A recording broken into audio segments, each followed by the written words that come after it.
Look who just became a national security enigma. You, yes you, sitting there thinking you're just another face in the crowd, just another name in the database, just another file gathering digital dust. Wrong. Dead wrong. Because somewhere in a temperature-controlled facility, there's an analyst staring at 17 monitors, and every single one of them is showing your profile. And every single one of them is screaming the same thing. Error. Does not compute. Cannot categorize.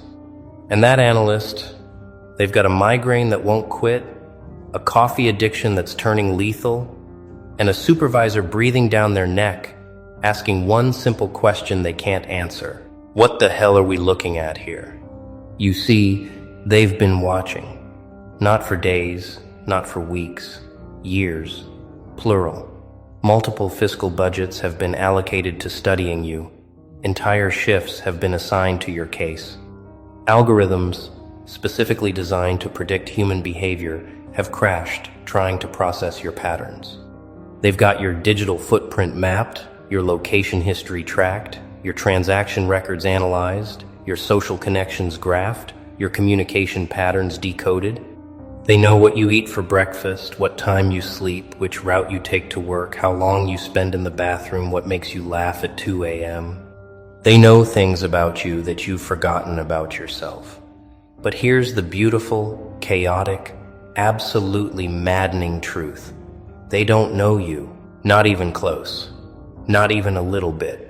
Because every time they think they've got you figured out, every time they draft their profile, every time they assign you a category, a classification, a threat level, a predictability score, you do something that shatters their entire framework. You're the anomaly that keeps multiplying. The outlier that refuses to regress to any mean. The data set that makes their machine learning models throw exceptions. And it's driving them absolutely insane because their entire existence depends on one fundamental principle. Everything can be classified. Everyone fits somewhere. But you stubborn, brilliant, categorically impossible human, you don't fit anywhere, and you won't stay still long enough for them to force you into a box. Let me paint you the picture. Right now, there's a file. Your file. It's not slim. It's not neat. It's 347 pages of contradictions, paradoxes, and behavioral patterns that cancel each other out. Page 1 says you're risk-averse. Page 43 says you're a thrill seeker. Page 92 says you're socially anxious. Page 160 says you're a natural leader. Page 211 says you're predictable. Page 212 says you're chaos incarnate. And the analyst reading this, they're not nodding along. They're not taking notes. They're staring at their screen like it just insulted their mother. Because nothing, absolutely nothing about you makes sense in their world. They've watched you stay silent for months and labeled you passive, then watched you speak up once and shift an entire room's energy and had to delete everything they wrote. They've watched you tolerate disrespect with a smile, categorized you as a pushover, then watched you cut someone off permanently, without warning, without drama, without explanation, and had to rewrite your entire psychological profile. They've watched you live modestly, filed you under low ambition, then watched you execute a plan so precise, so calculated, so devastatingly effective that they had to add 17 new data points to your classification system. You're not behaving like the algorithms said you would. You're not following the patterns your demographics suggest. You're not conforming to the predictions your history implies. Every model they build around you crumbles. Every prediction they make about you fails. Every time they think they understand your motivations, you do something that reveals 7 more layers they didn't even know existed. They thought you were reactive, but you've been strategic this whole time. They thought you were emotional, but you've been calculating behind that mask. They thought you were broken, but you were just reorganizing your entire operational structure in silence. And now they're sitting there with charts that don't chart, graphs that don't graph, and reports that read like fiction because the truth, the actual documented truth about you, Sounds too impossible to be real. Here's what they know for certain. You're not a threat, but you're not harmless. You're not a follower, but you're not leading anyone. You're not ambitious, but you're achieving things that require massive ambition. You're not connected, but your influence spreads like a virus through networks you're not even part of. You're not wealthy, but you operate with the confidence of someone who's never worried about money. You're not educated in traditional ways, but you speak with an authority that makes experts second-guess themselves. You're not loud, but when you talk, rooms go quiet. You're not seeking attention, but you command it without trying. See the problem? Every single statement about you needs a but. The junior analysts, the fresh ones, they keep suggesting simple explanations. Maybe they're just inconsistent.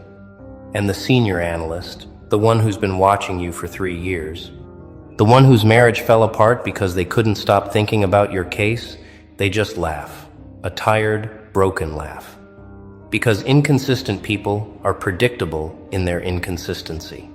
You're not inconsistent. You're selectively consistent. You're strategically unpredictable. You're chaos that occasionally cosplays as order, or maybe you're order that occasionally cosplays as chaos, and they can't tell which, because both are equally convincing. You're a performance art piece that no one can tell is performance, or just art, or neither, or both.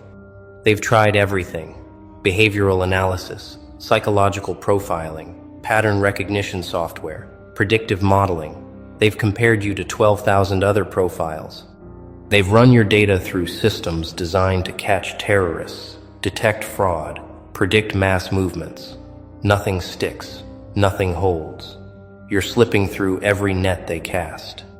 They thought maybe you were trained, maybe intelligence, maybe corporate espionage, maybe foreign operative. They investigated, found nothing, because you're not trained. You're just you. And that's somehow more terrifying to them than any training could ever be. Because training they understand, training they can decode, but natural, organic, unstructured unpredictability, that's the stuff that breaks their systems. Let me tell you what happened last Thursday. Thursday, 3:47 p.m. You did something. Something small. Something that to you was probably meaningless, forgettable, just another moment in your day. But to them, to the analyst watching, it was the data point that made them stand up from their desk, walk to their supervisor's office, and say, "We need to reclassify this entire case." Want to know what you did? You chose something that, according to 17 years of behavioral research, given your profile, your history, your patterns, you had a 2.3% chance of choosing. And you didn't choose it randomly. You chose it deliberately, with purpose, with intention, and they have no idea why, no framework to understand it, no model to predict it. You just did it, and it worked. And now they're rewriting algorithms. But here's the beautiful part. The part that's keeping them up at night. The part that's turning your file from a curiosity into a legend. You're not trying to confuse them. You're not intentionally being unpredictable. You're not playing games with surveillance systems. You're just living. You're just being yourself. You're just making choices that make sense to you, in your world, with your logic, following your internal compass that apparently operates on principles that modern behavioral science hasn't discovered yet. You're not the rebel. You're not the anarchist. You're not the revolutionary. You're just someone who refuses to be simple, refuses to be easily understood, refuses to collapse into a single narrative. They wanted you to be one thing, you're 17 things. They wanted you to stay in one lane. You're driving on roads they didn't know existed. They wanted you to follow patterns. You create new ones daily. They wanted you to be predictable. You're a randomness generator wrapped in human skin. They wanted you to make sense. You're a beautiful, perfect, absolute disaster of contradictions that somehow impossibly work together. And the craziest part? You don't even know you're doing this. You're not conscious of being an anomaly. You're just making breakfast, going to work, having conversations, making choices, living life. Meanwhile, Somewhere in a government facility, an entire department is having an existential crisis because of you. Your social patterns alone have spawned 3 different theories. Theory 1. You're extremely introverted with occasional extroverted outbursts. Theory 2. You're extremely extroverted, hiding behind introversion as a defense mechanism. Theory 3. You've transcended the entire introvert-extrovert spectrum and operate on a completely different axis that psychology hasn't named yet. All 3 theories have evidence. All 3 theories have been disproven. All 3 theories are simultaneously correct and incorrect. You're a walking, talking refutation of personality typing. Myers-Briggs looks at you and has a seizure. Enneagram sees you and requests a system update. The Big Five watches you and adds a 6th dimension just for you. Your financial behavior is another masterpiece of confusion. You're frugal, except when you're not. You save aggressively, except when you spend like money's evaporating tomorrow. You budget meticulously, except your budget has line items that make no logical sense. You're financially conservative, except you take risks that would make venture capitalists sweat. You live below your means, except you invest in things that people twice your income level consider luxury. You're risk-averse with money, except you bet on yourself in ways that look insane on paper but somehow always work out. They've tried to model your financial decision-making. The model returned an error message that just said, "Good luck with that." Your relationship patterns, they've given up on those entirely. You're loyal to a fault, except you'll ghost someone without warning. You're trusting, except your walls are reinforced concrete. You're open, except there are parts of you no one's ever seen. You invest deeply in people, except you can detach completely when needed. You forgive easily, except certain lines, once crossed, result in permanent exile. You're a people person, except you disappear for weeks and don't miss anyone. You need connection, except you thrive in isolation. You're emotionally available, except when you're not, and no one can tell the difference. Your relationships don't follow attachment theory. They follow some kind of custom-built framework that you invented without realizing it. And your ambitions, your goals, your life direction, that's where it gets truly beautiful. They can't figure out what you want, because you want everything and nothing. You're driven, except you're content. You're hungry, except you're satisfied. You're climbing, except you're already at the top of your own mountain.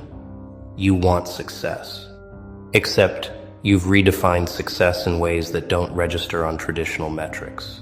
You're competitive, except you're only competing with yourself. You want recognition, except you actively avoid the spotlight. You want to change the world, except you're fine if no one ever knows you did it. You're ambitious, except ambition implies wanting something you don't have, and you seem to have everything you need without having anything they expect you to need. Here's what really breaks their brains, though. You're happy, not fake happy, not performing happy, actually genuinely happy, or content, or at peace, or whatever you want to call that state, where someone isn't constantly chasing, seeking, needing, wanting more. And according to everything they know about human behavior, about motivation, about drive, about the hedonic treadmill, about social comparison, about status anxiety, you shouldn't be. Not with your circumstances, not with your challenges, not with your history, not with what you've been through. You should be restless. You should be dissatisfied. You should be trying to fill some void, but you're not. You're just existing in this state of okayness that their models say is impossible given your variables. They've documented 17 separate occasions where you should have broken, where the pressure was too much, where the odds were too bad, where any reasonable person would have quit, given up, walked away, collapsed. 17 times where their predictions said, system failure imminent. And 17 times where you just kept going.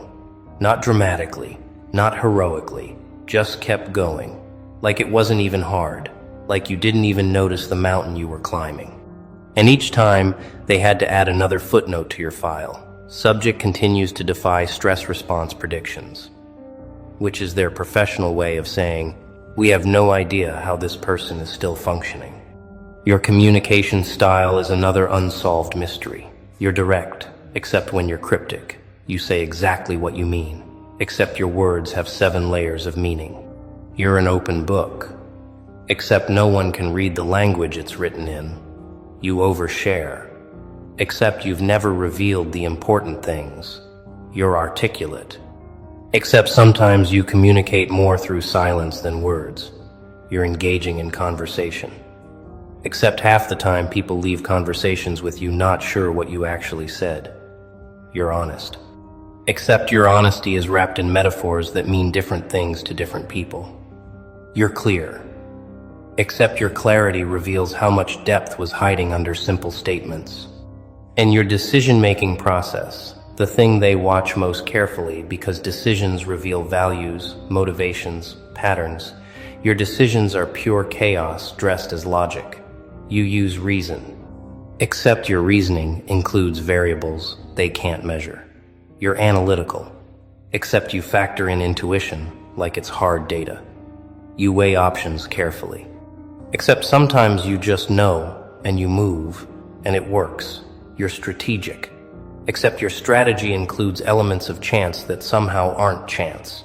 You plan ahead, except you're comfortable pivoting completely based on a feeling. You're systematic, except your system includes throwing out the system when it stops serving you. You follow a process, except the process is invisible to everyone but you. Let's talk about your resilience, because this is where they really lose their minds. Resilience they understand. Resilience has markers, coping mechanisms, support systems, recovery patterns. But you don't bounce back. You don't recover. You don't cope in recognizable ways. You just absorb impact and keep moving. Like you're made of some material that doesn't register damage the way it's supposed to. They've watched you experience loss, betrayal, failure, rejection, pain. All the things that should leave psychological markers, behavioral changes, defensive adaptations. And you came out of each experience different, yes, but not damaged, not hardened, not bitter, not defensive, just different. Like you metabolized the experience and integrated it without letting it define you.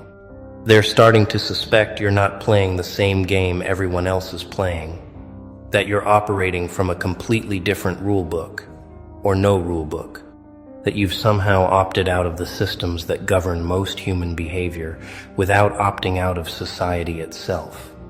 You're in the world, but not of it. You're participating, but not competing.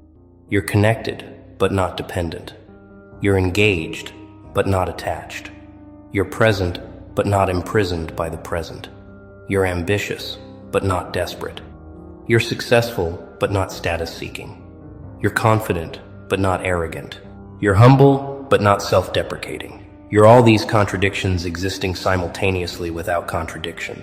The newest analyst on your case, fresh out of training, full of confidence and theoretical knowledge, they spent their first week reviewing your file.